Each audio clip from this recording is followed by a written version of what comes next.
पितांबरी कंपनीच्या आणगाव येथील बिस्किट फॅक्टरीला नवजीवन प्राथमिक विद्या मंदिरातील विद्यार्थ्यांनी भेट दिली। गेली 30 वर्षे ठाणे शहरामध्ये विविध कारणांमुळे शिक्षणापासून वंचित असलेल्या मुलांसाठी नवजीवन प्राथमिक विद्या मंदिर ही शाळा सरकारी अनुदानाशिवाय मोफत चालवली जात आहे। येथील लहान मुले देखील चांगले इंग्रजी बोलतात। या विद्यार्थ्यांना सर्व शैक्षणिक साहित्य बरोबरच रोज सकाळी दूध, बिस्किट तसेच दुपारी जेवण देण्यात येते। पितांबरी कंपनी ही या विद्यार्थ्यांसाठी रोज नाचणी तसेच ज्वारी व बाजरीची पौष्टिक बिस्किटे देत आहे।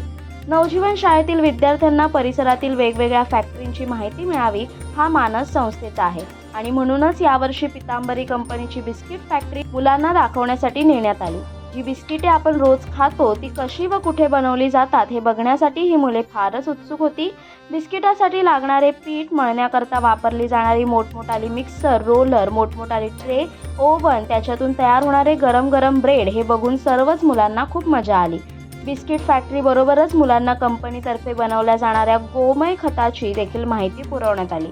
शाळेत होणाऱ्या या विविध उपक्रमामुळे मुलांचा जीवनाकडे बघण्याचा दृष्टिकोन बदलतो व त्यांना जीवन जगण्याची दिशा मिळते, अशी माहिती संस्थेचे संचालक जितेंद्र बजाज यांनी दिली।